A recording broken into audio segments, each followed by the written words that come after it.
యేసుక్రీస్తు నామంలో మీ అందరికీ వందనాలు. నా దేవుడు మిమ్మల్ని మీ కుటుంబాలను నిండార్లుగా దీవించునుగాక. ఈరోజు ఒక వాక్యాన్ని చదువుకొని ముందుకు నడవాలి.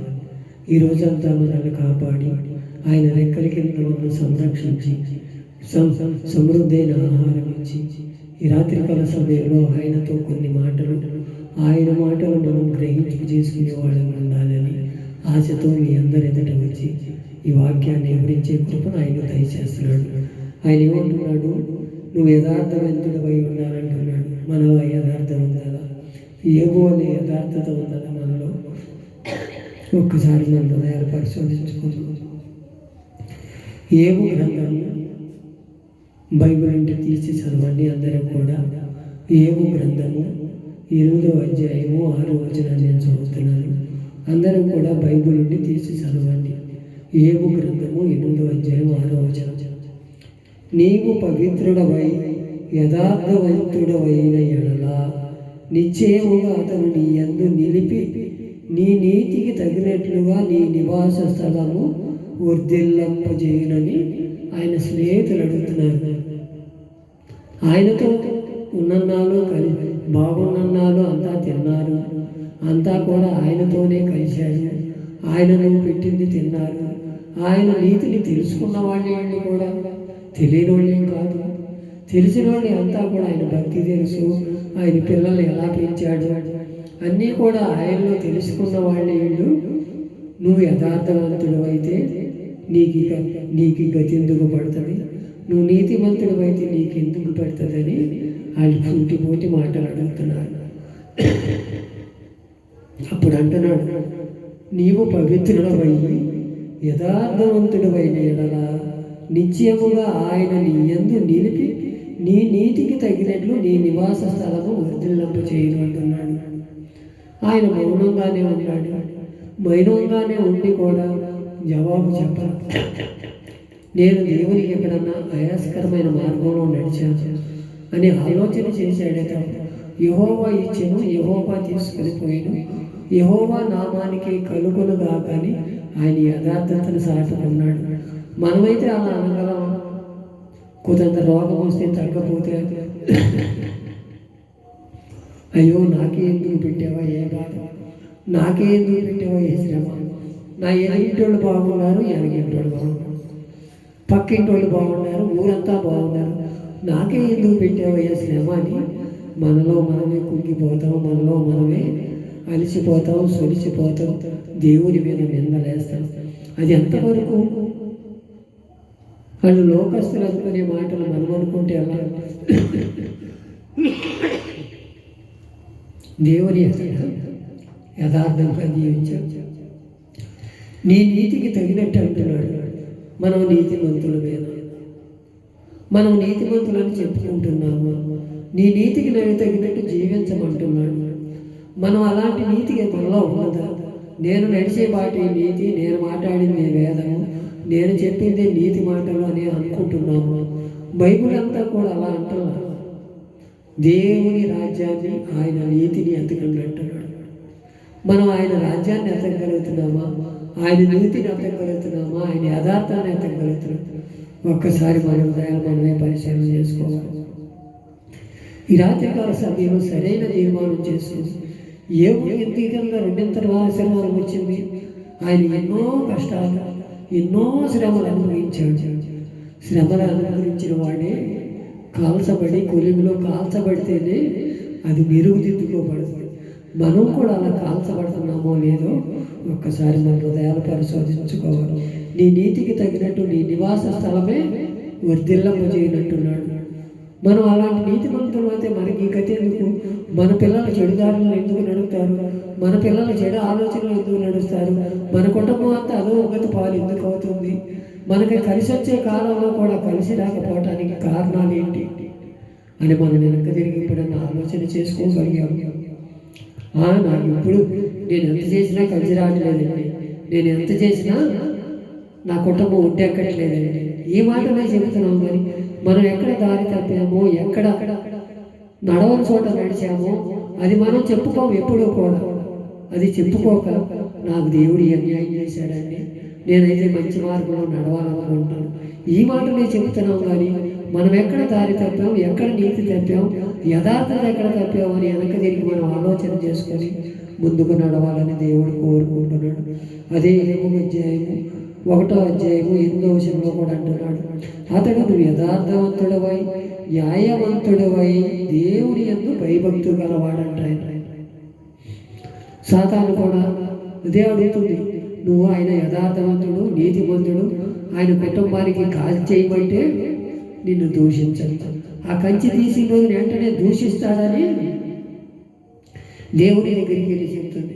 ఆయన ఏమంటున్నాడు, ఏమో అలాంటి వాడు కాదు, నీతివంతుడు యథార్థవంతుడు, ఆయన క్రియలు నేను ఎరుగును, సమస్తము ఆయన నా బిడ్డ అని చెప్పగలుగుతున్నాడు. ఆయన మనమే సాక్ష్యం పొందగలిగాము.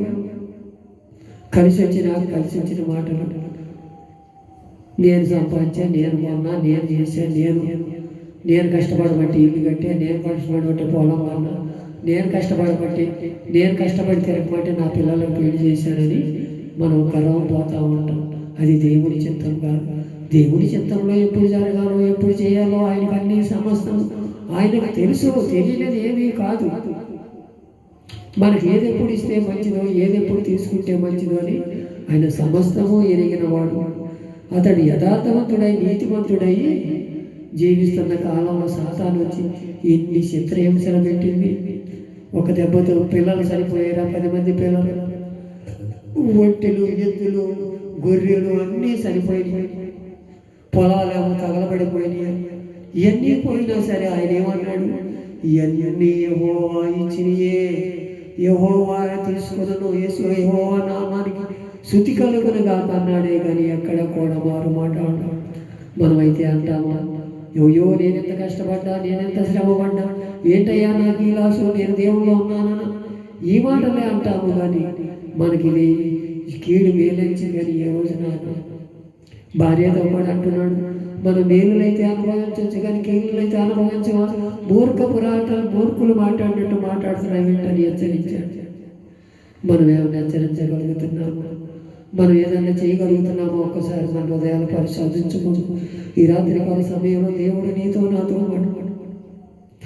నువ్వు న్యాయవంతుడు యథార్థవంతుడు, నీవు దేవుని యందు భయభక్తులు గలవాడు అవ్వాలని కోరుకుంటున్నాడు దేవుడు. మనం ఆ స్థితిలో ఉండగలుగుతున్నాము. దేవుని అంటే భయం లేదు, దేవుని అంటే భక్తి లేదు. ఇవన్నీ లేకపోయినా దేవుని మీద అభాండాలు వేస్తాం. నాకు కలిసి రావట్లా. అసలు బైబిల్ చదివితే కదా, సరిగ్గా వాక్యం అర్థం చేసుకుంటే కదా అన్నీ బాగున్నప్పుడు వెళ్దాంలే టయానికి, ఆమెననే టయానికి వెళ్ళలేమా, ఎప్పుడు చెప్పే వాక్యమేగా, నాకు తెలిసిన వాక్యమేగా, ఈ వాక్యం వినాలా అని సెల్ ఫోన్లు చూసుకుంటూ మన ఇంట్లో ముసలమ్మ ముచ్చట్లు చెప్పుకుంటాం చర్చలు. అది దేవుడు ఎంత మాత్రము తీరుంటే మంచిగా. మనం అలాంటి వారంగా ఉండకూడదని దేవుడు మనం ముందరగానే హెచ్చరించున్నాడు. నువ్వు యథార్థవంతుడు నీతిమంతుడు, నీ నివాస స్థలం వర్ధిల్లాలంటే దేవుని సన్నిధిలో భయభక్తులు కలిగి జీవించాలంటున్నాడు.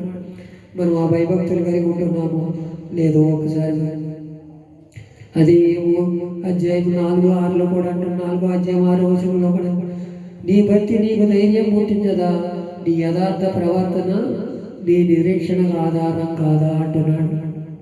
ఇక్కడ కూడా మళ్ళీ ఆలోచించారు. ఆయన సెల్ల పెంకల్లో గీకుంటున్నాడు, భార్య తిట్టింది, పిల్లలు చనిపోయారు. ఇవన్నీ కూడా జరిగినాక వాళ్ళ కుటుంబంలోకి వచ్చి తిన్నవాళ్ళని, ఆయన ఇంట్లో పడి తిన్నవాళ్ళని ఆయన హెచ్చరించినాడు. నీ భక్తి నీకు ధైర్యం పుట్టించదా, నీ యథార్థత నీ ప్రవర్తన నిరీక్షణ ఆధారం కాదని అడుగుతున్నాడు. అయినా సరే నా దేవుడు ఉన్నాడు, నేను చేసిన ప్రవర్తనకు నా దేవుడు సరైన సమాధానం అనుగ్రహిస్తాడు అని ఆలోచన చేసాడే తప్ప ఎక్కడా కూడా ఆయన దేవుని దూషించినట్టు దాఖలాలు. మనమైతే అలా అనగలుగుతున్నామో లేదో ఒకసారి మన హృదయాలు పరిశోధించుకోవాలి. ఇందున్నా సరే దేవుడిని క్షమించమన్నాడు వాళ్ళ స్నేహితులు. నేను క్షమించనయ్యా, నన్ను తిట్టారాళ్ళు, నన్ను లేనిపోయిన మాటలు అన్నారు, నేను క్షమించనలా. లేచాడు, గొర్రెలు వధించాడు, వాళ్ళ కోసం ప్రత్యేకంగా ప్రార్థన చేశాడు. ప్రార్థన చేయటమే 2 అభిషేకం పొందుకోగలిగాడు. మనమైతే అలా అన్నాం కదా, అడు నన్ను తిట్టాడు, ఇంటి పక్కన నన్ను తిట్టాడు, ఇంటి ఎదురు నన్ను తిట్టాడు, వాడి గురించి నేను ప్రార్థన చేయడం ఏంటి, వాడు నాశనం అయిపోవాలి, వాడిక పైకి రాకూడదు అనే ఆలోచనలో మనం ఉంటున్నామేమో. మన కుటుంబమే పతనం అయిపోతుంది, మన కుటుంబమే నాశనం అయిపోతుంది, మన కుటుంబమే అధోగతి పాలైపోతుంది. దేవుని ఎదుట మనం ఎప్పుడు కూడా భయభక్తులు కూడుకొని అందరి గురించి ప్రార్థన చేద్దాం. దేవుని మన కార్యాలు చేస్తాడు. మనం ఎప్పుడు కూడా నీతి ప్రవర్తన మన నీతిని మన నివాసాన్ని కాపాడుకుంటాం. మన నివాసంలో ఉన్న వాళ్ళందరినీ కూడా ఆయన దేవుని నీతిని, దేవుని యథార్థత మనలో ఉంటే దేవుడు మనలో ఉంటాడు. నీ ప్రవర్తన దేవుని ఎదుట కనపరుచుకో. నీ ప్రవర్తన దేవునికి అంగీకరించబడిగా ఉండమని దేవుడు కోరుకుంటున్నాడు. నీ నీతికి తగినట్టు నీ నివాసాలు పొందేలా చేస్తానంటున్నాడు. నీ భక్తి నీకు ధైర్యం పుట్టించదు అంటాడు. మనం చేసే భక్తి ఎలా ఉందో ఒక్కసారి మన హృదయాలు పరిశోధించుకుందాం. ఈ రాత్రికాల సమయంలో సరైన తీర్మానం చేసుకొని యథార్థవంతులుగా జీవిద్దాం, నీతిమంతులుగా జీవిద్దాం. దేవుడు మన భక్తిని అంగీకరించి ఆమేనని ముద్ర వేసేదాకా ఆయన పాదాలు తడుపుదాం, ఆయన పాద సన్నిధిలో గడుపుదాం. ఇట్టి దీవెన మనందరికీ కలుగునుగాక. ఆమేన్.